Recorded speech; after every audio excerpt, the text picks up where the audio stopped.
This leak is really Panama Papers on steroids. This is the Pandora Papers, because we think we're opening a box on a lot of things.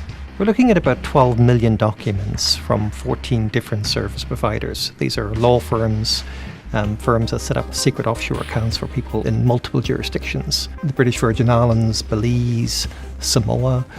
These documents, for the very first time, is actually showing the US as a tax haven itself. We're talking about some of the most famous people in the world that are in these documents. Presidents, prime ministers, government ministers,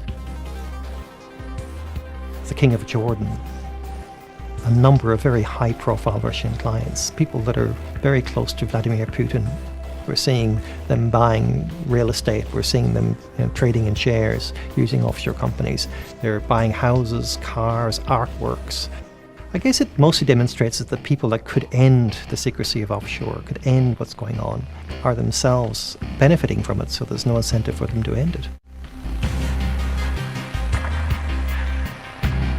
We're not looking at a couple of $1 million here, we're looking at trillions of dollars. The financial centers of the world, like the US, Europe, leaders are able to funnel and siphon money away and hide it in these jurisdictions through the use of anonymous companies. These are not just like politicians and powerful people. We're talking about rock stars, including a lot of celebrities, and people that have been convicted of crimes all over the world. A jury here in Los Angeles found 78-year-old Robert Durst guilty of first-degree murder. In arresto a Marbella il surlatitante Raffaele Amato, boss della camorra scissionista. La familia Rosenthal, acusada en Estados Unidos por lavado de activos ligado al narcotráfico. The ability to hide money has a direct impact on your life. It affects your child's access to education, access to health, access to a home. We're looking at a system here that is harming people, it's harming the world, and it's important that people know about it. Make sure you thumbs up this video, share it, and ensure that your notifications are on all. Now, let me make this make sense throughout this entire video for the slow people. Now, it's clear as day that from the very first moment I started to upload videos, I have challenged my audience to look up the information that I'm putting out in front of your face. Because contrary to the haters, I don't have to get on my platform and try to brainwash you, manipulate the facts, or try to push my opinion onto you. What I do is I do my research, give my perspective off of the black and white, and then I present what I uncover. Now, I still challenge you to go back in any video I have ever put out and research the things that I'm bringing to your attention. Now, with that being said, let's go into this. I'm assuming you saw what the Facebook whistleblower had to say last night. Did these revelations change the way the White House thinks about regulating Facebook and other social media giants? Well, as we saw the revelations that came out in that interview, in our view, this is just the latest in a series of revelations about social media platforms that make clear that self-regulation is not working. That's long been the president's view and been the view of this administration. They validate the significant concern that the president and lawmakers on both sides of the aisle have expressed about how social media giants operate and the power they've amassed. Reports in recent weeks, and I think obviously the whistleblower came forward last night in the report, but about efforts to attract young users and negative effects on teenagers' mental health are certainly troubling. They're hardly isolated incidents. And so our effort is going to be continue to support fundamental reforms, efforts to address these issues. Obviously, that would be up to the purview of Congress, but certainly we view these as a continuing in a series of revelations about the power of these platforms.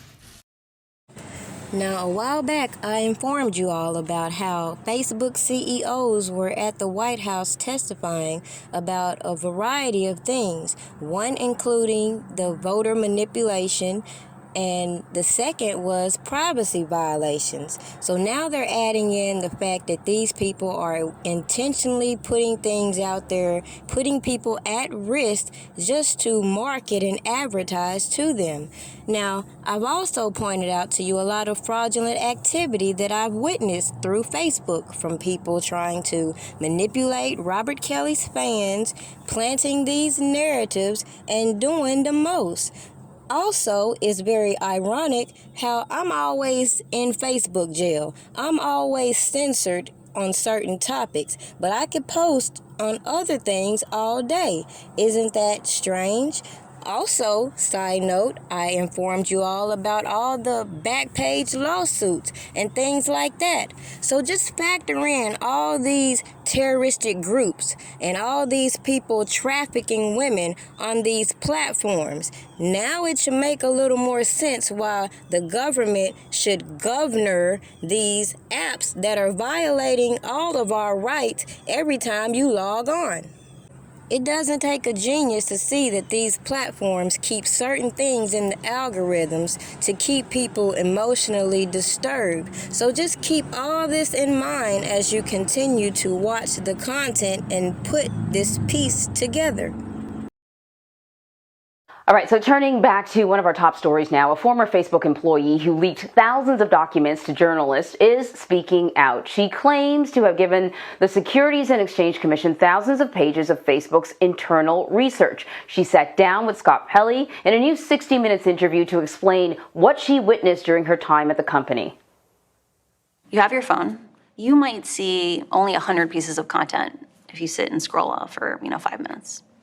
But Facebook has thousands of options it could show you. How Facebook is picking out that content today is it is optimizing for content that gets engagement or reaction.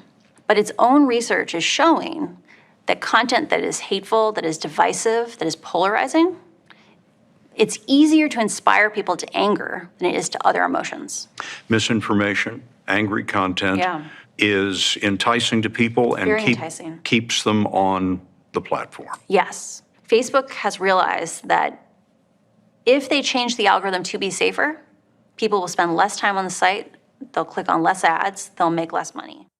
Now, we have witnessed the power of social media, but the hypocrisy surrounding the whole subject is very funny. All these people have systematically put all this information out here. Social media was a driving force for all of this. In the midst of putting all these narratives out there, they were promoting other things. And then the public would forget that other artists have similar accusations, and we could systematically pull out all the settlements and lawsuits pertaining them. But that's neither here nor there, because the matter is, all this fraudulent activity that has been demonstrated on all these social media platforms, it's beyond me. And still, no one has figured out why this person from Homeland Security was in a record label deal with one of these Jane Does. But again, people bypass the fact that these Jane Does clearly contradicted themselves time after time on social media, including why they started to speak out. And all of the backdoor deals and shady things behind the scenes were clear red flags for people like me. I talked to Angela now. You gotta get rid of Mason, and you have to get rid of this publicist, because they are working with Avenatti. This was a whole, this Zelle Pay thing. They knew about this from weeks ago, they've been planning this. I know you don't probably want to listen to me, but please, you cannot let him do this interview on Monday. All of this stuff is a plan to just rip you apart and make shit worse. Cannot let who do an interview? This Daryl Johnson guy. The guy who's supposed to be the publicist or whatever. Rip me apart how? Get you away? Rip me apart how? It's just all staged. I don't No. Just be specific. Be specific. Rip me apart how. Okay, I want you to find out. I want you to find out how and let me know. There's obviously a lot of undercover agents on these platforms. But guess what? Just like they started planning the narrative of who's the next king of R&B, they thought by dethroning Robert Kelly, they can promote the next artist, right? Well, think about it. Since the government is saying that Robert Kelly is this RICO leader, who is in charge of this so-called enterprise now? Makes you wonder, huh? But they don't want to address the real questions because so many artists have come out and let you know there's informants and agents all throughout the industry. Now, as I have demonstrated, it's okay to follow up on tips, but when a certain mole came out here and threw another individual under the bus, it became obvious why I investigate each and every character in this whole saga. So to put all the focus on certain individuals was ridiculous. It doesn't change the fact that all you had to do was access these public sources in which Cash Jones showed me in so many ways how to maneuver and pull certain information, especially when she sent me documents that showed an informant in Robert Kelly's camp. But it's not like he's the only one who has informants in his camp.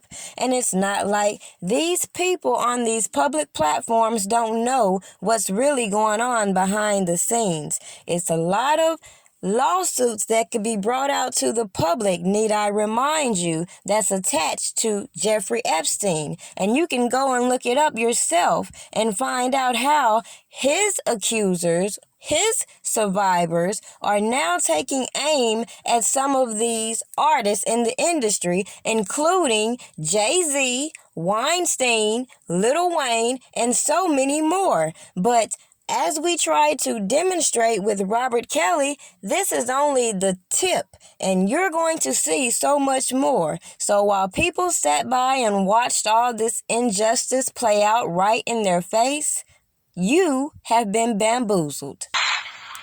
We did our job. We brought the information to the public. Surviving R. Kelly went off, we kept that shit going.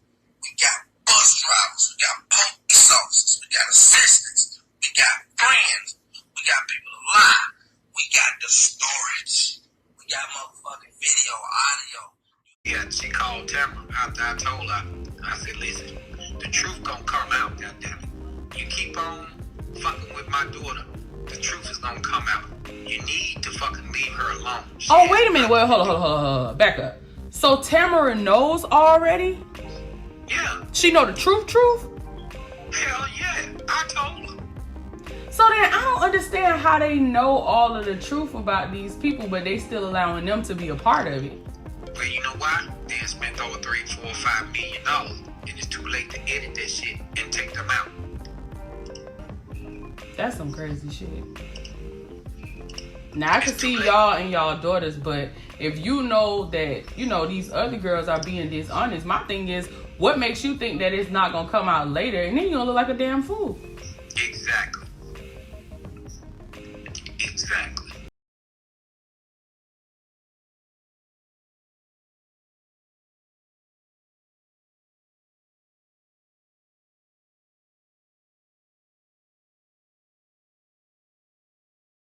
The only thing I have left is my voice, and now I have to use it for my protection, because they left me no choice.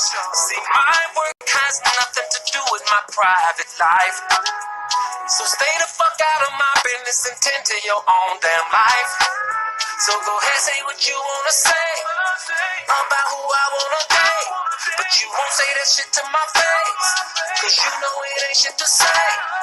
Next nigga bring me some dumb shit, it's gonna be a misunderstanding, cause niggas that listen to dumb shit are niggas that be on that dumb shit. They need a life cause they ain't got no life, so they always caught you in a dumb shit. Blocking my path, they don't know the half, and so they making assumptions. Since when do assumptions? Cause a man is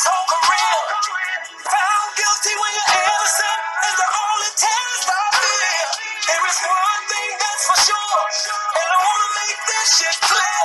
I done lived my voice and represented my country for 31 fucking years. Damn it, I admit.